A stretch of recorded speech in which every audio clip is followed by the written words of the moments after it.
ku musozi wawe,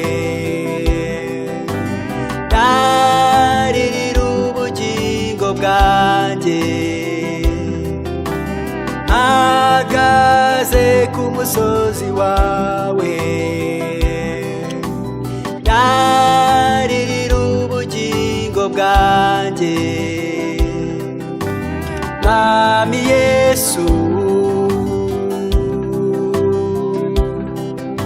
umva gusenga kwanjye. Mwami Yesu, umva gusenga kwanjye. Gusenga kwanjye kumvwa imbere yawe, tegera ugutwi gutaka kwanjye. Gusenga kwanjye kumvwa imbere yawe, tegera ugutwi gutaka kwanjye. Imbabazi n'umurava birahuye, gukiranuka n'amahoro birahoberanye. Imbabazi n'umurava birahuye, gukiranuka n'amahoro birahoberanye.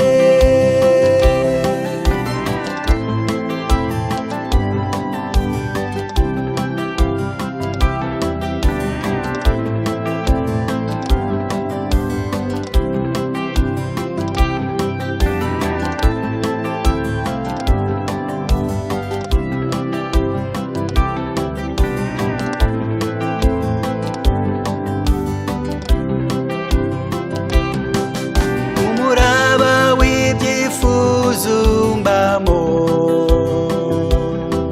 uhoberane nawe Yesu, umuraba w'ibyifuzo umbamo, uhoberane nawe Yesu.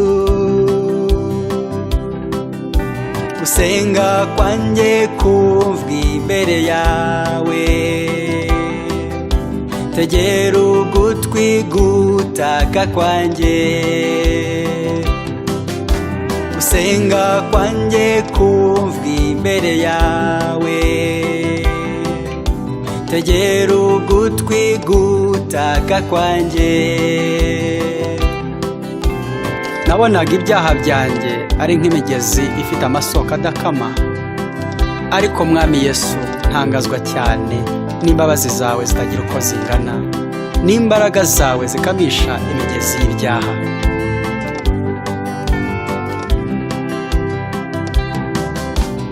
Imbabazi n'umurava birahuye,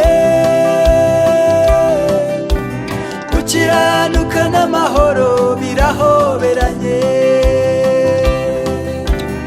Imbabazi n'umurava birahuye, gukiranuka n'amahoro birahoberanye. Nahagaze imbere yawe ngusaba imbabazi, umbwira ko mbanza kubabarira abandi, mbikoze numva umugezi w'amahoro utemba muri njye. None ndagushima Yesu, warakoze. Amen.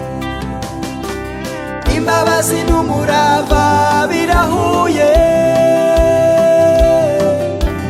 gukiranuka n'amahoro birahoberanye. Imbabazi n'umurava birahuye, gukiranuka n'amahoro